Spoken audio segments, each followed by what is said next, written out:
But before we start, please make sure to subscribe to M&R TV and hit the bell so you never miss any upload from us. Also, leave a like right now. When it comes to the ways we interact with society, there are a lot of things we take for granted on an everyday basis. We expect to be treated with basic decency and respect by the strangers that we interact with, especially in situations where we're spending our money. Unfortunately, that does not always occur, and sometimes when it happens and people are treated poorly, the consequences are astonishing. But if there's one thing that's true in this world, it's that for all of our lofty ideals about all men being equal in the eyes of God and the law, different types of people are treated in very different ways. Just as in The Prince and the Pauper, the very rich and the very poor may well be living in two different worlds. The way that one man was treated for the sheer fact of how he lived has angered many who have called for a change. Nobody wakes up one day and says, "I want to be homeless." Many people walk by or encounter people who live on the street on a daily basis, in big cities and in small.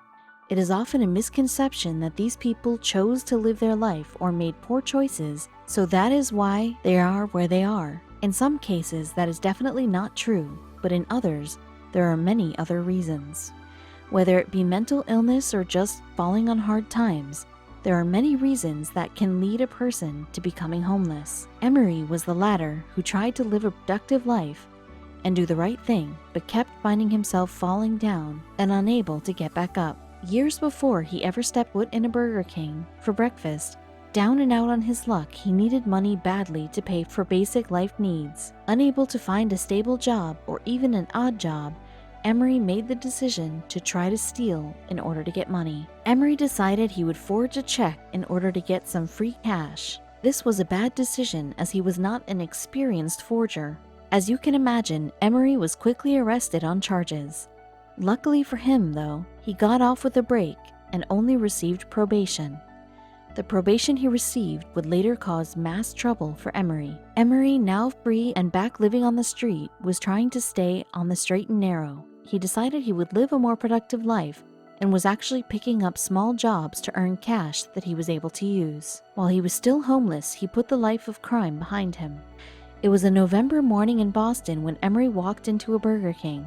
Like every other customer in the store, the 37-year-old man was there because he was hungry, and while it may not be the healthiest way to start the day, breakfast at a fast food restaurant is nothing if not quick and inexpensive. Emery went to the counter, placed his order, then handed the cashier a $10 bill, just as millions of other people would do around the country every single day. But this time, it would result in the kind of treatment no other Burger King customer would have to deal with. The customer immediately looked at Emery as if he was trying to determine what type of person he was. While it wasn't blatantly obvious he was homeless, he also wasn't totally up to keep. The cashier looked at him up and down, and Emery had no idea why. Rather than ringing him up and handing him a receipt, then moving on to the next customer while his food was prepared, the cashier stopped and took a close look at the bill. The cashier was acting very odd, and Emery was beginning to get nervous. He felt like he was being profiled and asked, "Is everything all right?" The cashier told him to wait a minute, and he walked to the back of the restaurant. At this point, Emery began looking over his shoulder, totally embarrassed by what was occurring. What he didn't know was what the cashier was going to come back and say to him. As he stood there, he noticed the cashier walking oddly back towards him, almost with a grin on his face. As the cashier approached Emery, he asked again, "Is everything all right?" The cashier then smiled and said, "Good try," to Emery. Emery had no idea what the cashier was talking about and asked him what did he mean. Emery was then surprised when the cashier accused him of trying to use counterfeit money. The cashier had said the $10 bill that Emery had handed him was a fake and that he was calling the police. Emery, now totally embarrassed, could not believe what was going on, but it was about to get worse. Being treated differently from most people wasn't exactly unfamiliar to Emery. He was a homeless person, which meant he was used to people looking down on him or thinking that he was up to no good, whether or not that had any cause to it. This was different. He was not being accused of a crime. It was one thing to look down or feel pity for him, but it is an entirely different thing to accuse him of using counterfeit money to purchase his breakfast. This was not a good situation for someone like Emery to be in. But in this situation, where he was just trying to buy a meal like everyone else, It came as something of a shock. Still, without any food in his belly, Emery was willing to just take his $10, all the money he had to his name, and leave. While he found it ridiculous that he was being accused of this, he didn't want any trouble. He figured that if Burger King wasn't willing to treat him with respect, he would get his breakfast elsewhere. There were plenty of places to eat, and he was not going to give them his business or be treated so disrespectfully. Emery at this point politely asked the cashier if he can have his money back so he can go eat somewhere else, as they did not want his business. The restaurant refused to give him the money back. Emery was in complete disbelief. While to most of us $10 may be a nominal amount, but to a homeless person who only has $10 to their name, it was everything. He could not just leave without his money, as he needed that money to eat that day. It was all he had. He asked them to please just give him the money and he will go. They said no and had other plans for him.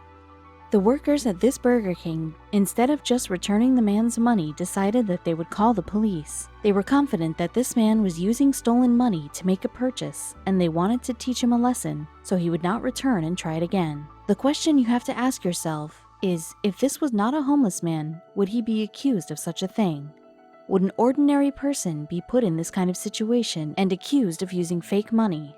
It is something Emery asked himself as he waited. Emery decided to stay and wait for the police to come, because he needed that money badly and couldn't leave without it. He tried to talk some sense into the cashier and the rest of the staff while he waited for the cops to arrive. He figured that when the cops arrived, they would sort it all out and realize it was not fake money that he was using. The police would give him his money back and he would be able to go on his way and find somewhere else to eat. Boy, was he wrong. It was still early in the morning when a squad car with officers pulled into the Burger King parking lot after receiving a call that a man had tried to purchase a meal using fake money. It is not a usual call that the officers get, but nonetheless, when they are called, they show up. The officers walked into the Burger King expecting a commotion, but saw a man calmly standing there, as well as a few workers mulling around. They were unsure who were the involved parties, but were immediately called over by the employees so they can explain the situation. The workers at the Burger King told the officers what had happened and why they made the call. The officers had asked the workers to see the $10 bill, as well as many other questions, such as if Emery has ever tried this before, and if he was a frequent patron. After watching the officers speak with the employees, Emery felt confident that he would get his money back and be able to leave. He figured the officers had to recognize a $10 bill when they saw one. As Emery stood there and waited, he had no idea what was coming for him. The police walked over to Emery and asked him his side of the story. Emery explained what was going on and implored the officers to take a look at the bill, thinking that once they did look at the bill, this whole misunderstanding would go away. Emery was relatively calm. The officers said that they had looked at the bill and they believed it was fake. They questioned him a bit more to ask where he got the bill from, and Emery could not believe it. Then, without hesitation, they arrested Emery on the spot. Instead of starting the day off with a hot meal, Emery Ellis was starting it off with a ride in the back of a squad car. On the ride to the police house, Emery could not believe what was happening to him. He felt he was profiled for being homeless and felt this was totally unfair. As they pulled up to the police station, it began to dwell on Emery that he was in serious trouble. While he did nothing wrong, he did not have the means to defend himself. Emery was officially charged with forgery of a banknote, a crime that can carry a life sentence. On top of the hefty jail crime he could be facing, the arrest would have an even more harmful impact on Emery's life than it might have for another person. As mentioned earlier, Emery was currently on probation for forgery, although this time he really didn't do it. This arrest triggered a probation violation for him, which meant he would be held without bail. Emery would have to sit in jail for no reason at all until his final probation violation hearing. This was a bad situation. Emery Ellis was not sitting in jail locked up behind bars for almost 3 months. As Emery sat in jail wondering why this was happening to him, he also had to question his past decisions that landed him here. It still felt brutally unfair that he was in prison because someone profiled him, and the police didn't believe him. Emery had to wait for the bill to be verified. This is done by having the bill sent to the Secret Service, the arm of the Justice Department that deals with counterfeit money. They would then inspect the bill to determine if it was real or not. After the investigation was completed by the Secret Service and justice system, They determined the bill was not a counterfeit. Their investigation proved what Emery had been saying all along. The $10 bill was real. The prosecution then admitted that no crime had been committed and the charges against him were dropped. A judge also subsequently determined that there had been no crime, thus no probation violation, and Emery was finally released from jail. But his next ordeal was just about to begin. Just because he was out of jail, everything wasn't automatically right with the world. Emery had lost over 3 months of his life due to foolishness, not to mention being subjected to fear of being locked away for the rest of his life. As an icing on the cake, he didn't even get his $10 back. Emery was now back on the street without any money and his dignity lost. To make matters worse, he was fearful of now returning back to jail for things he did not do but was accused of. These were not good times and made it harder for Emery to get back on his feet. Emery was looking to seek revenge, to right this wrong. Emery, seething with anger, wanted revenge. He wanted someone to pay for the 3 months he lost and the embarrassing ordeal he was put through. Instead of turning to violence, though, he turned to the law.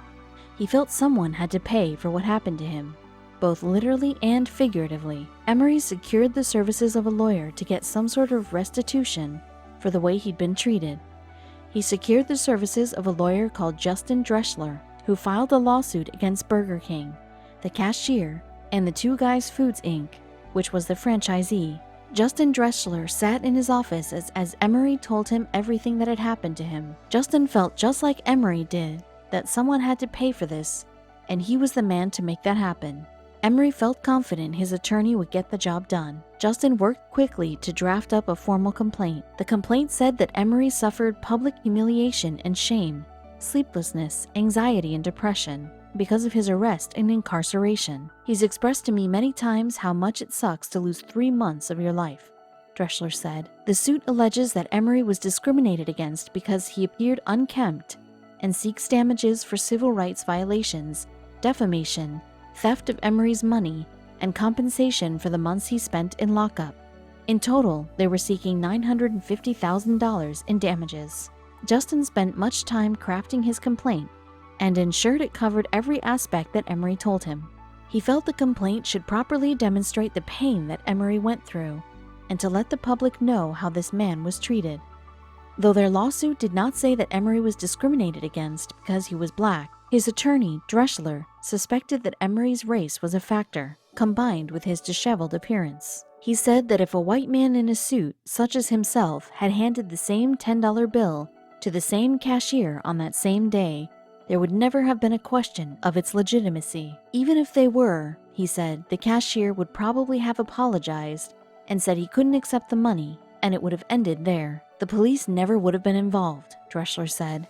Drechsler knew that this could be a controversial point to make, but he felt it was necessary to point out the hypocrisy in all of this, from the cashier's actions all the way to the police officer's actions. A person like me would have gotten an apology, but a person like Emery somehow finds his way in handcuffs for trying to pay for his breakfast with real money, the attorney added emphatically. People will say he was homeless. Who cares if he went to jail for 3 months, he added. Unfortunately, Mr. Drechsler had a fair point and was making an argument most people could agree with. Drechsler, when describing his dealings with the insurance company for Burger King, said, "And even when you negotiate with these insurance companies for the franchisee, they'll say, well, he didn't lose any wages." Drechsler continued, "He lost his G-damn freedom. You think wages mean anything?" Two Guys Foods, the operator of the Burger King where the incident occurred, offered Emery a $10,000 settlement, but was turned down.